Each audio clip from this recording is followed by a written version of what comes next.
Baik, Assalamualaikum warahmatullahi wabarakatuh. Yang terhormat Ibu Dr. Eka Sigrawati Amri, SPD MPD selaku dosen pengampu pada mata kuliah pengembangan data. Baik, puji syukur kita panjatkan kehadiran Tuhan Yang Esa karena atas karunia rahmat dan karunia-Nya kita dapat melaksanakan presentasi kelompok pada hari ini. Baik, perkenalkan kami dari kelompok 1 yang beranggotakan 6 orang. Saya sendiri Francisca Masih selaku moderator dan ada 5 pemateri kita. Yang pertama ada Saudari Firma, yang kedua ada Saudari Hidrawati, dan yang ketiga ada Saudari Sasmita, dan yang keempat ada Saudara Rifat Mufti, dan yang terakhir ada Saudari Nurhadi. Baik, pada hari ini kita akan mempresentasikan hasil observasi yang telah dilakukan di SD 02 Aqua. Nah, yang berfokus pada profil pelajar Pancasila, ATP dan CP. Baik, untuk mempersingkat waktu, saya persilahkan pemateri pertama untuk memaparkan materi. Baik, terima kasih atas kesempatan yang telah diberikan oleh moderator. Yang pertama itu tentang landasan dan evolusi kurikulum. Nah, pada SD 2 Aqua itu baru menerapkan sistem kurikulum merdeka pada tahun 2024. Nah, menurut pihak sekolahnya itu penggunaan kurikulum merdeka itu lebih fleksibel dan kontekstual karena pembelajarannya itu berpusat pada siswa. Nah, di mana siswa bebas memilih gaya belajar seperti apa yang diinginkan dan siswanya itu aktif berpartisipasi dalam proses pembelajaran. Nah, penggunaan K13 dan kurikulum merdeka itu gurunya sangat merasakan perbedaannya karena K13 itu berpusat pada kompetensi, sedangkan kurikulum itu berpusat pada siswanya. Baik, saya kembalikan ke moderator. Baik, terima kasih Saudari Lima. Selanjutnya kita ke pemateri kedua, ada Saudari Hidrawati, dengan ini dipersilakan. Langsung saja implementasi kurikulum di satuan pendidikan.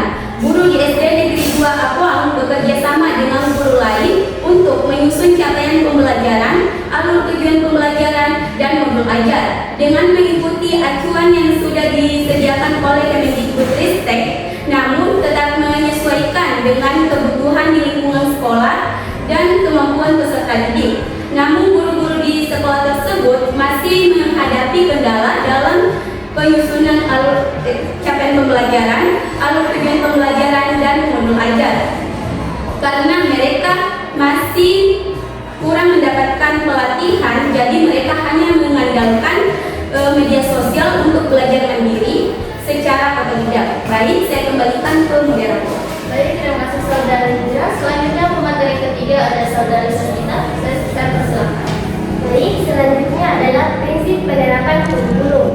Nah, pada SD Negeri nomor 2 Aqua ini menggunakan pembelajaran yang berpusat pada siswa atau student center learning, yang dimana pembelajarannya itu lebih interaktif dengan menggunakan pembelajaran berbasis proyek atau kerja kelompok. Namun masih seringkali menggunakan metode ceramah karena berbasis proyek ini masih belum sepenuhnya berlaku, disebabkan karena gurunya yang belum menguasai, fasilitasnya yang belum memadai, serta dananya yang belum mencukupi. Nah, meskipun student center ini sudah berlaku, tetapi sistemnya belum terlalu maksimal. Sekian, saya kembalikan ke moderator. Baik, terima kasih kepada Saudari Sasmita. Selanjutnya saya persilakan kepada pemateri keempat, yaitu Saudari Rifat Mufti. Saya persilakan. Baik, selanjutnya itu adalah tujuan dan capaian pembelajaran. Dalam buku pengembangan kurikulum, rekayasa pedagogik dalam pembelajaran, menurut Uno dan kawan-kawan menjelaskan bahwa tujuan pembelajaran merupakan turunan operasional dari tujuan kurikulum yang berfungsi sebagai arah dan tolak ukur pencapaian kompetensi. Guru perlu merumuskan tujuan belajar secara jelas dan terukur agar dapat menjadi panduan dalam memilih strategi, media, dan asesmen. Hasil observasi di SDN 2 Aqua sudah menerapkan konsep ini dengan mengatakan bahwa kita harus memahami dulu capaian pembelajarannya, lalu diimplementasikan ke dalam kompetensi dan konten yang patut dikuasai, kemudian dirumuskan tujuan pembelajarannya menggunakan kata kerja operasional atau yang disingkat dengan KKO.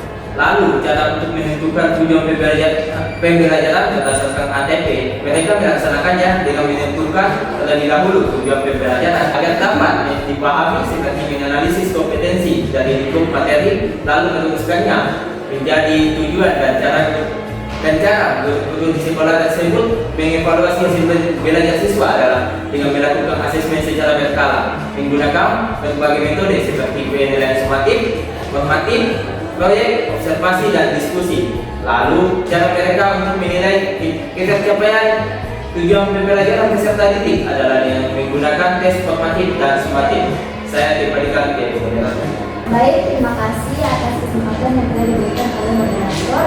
Langsung saja kesimpulannya yaitu berdasarkan hasil observasi dan pembahasan dapat disimpulkan bahwa SD 02 Apoang berada pada tahap awal implementasi kurikulum merdeka yang dimulai pada tahun 2024. Pihak sekolah memandang kurikulum ini secara positif karena dianggap lebih fleksibel, kontekstual, dan berpusat pada siswa.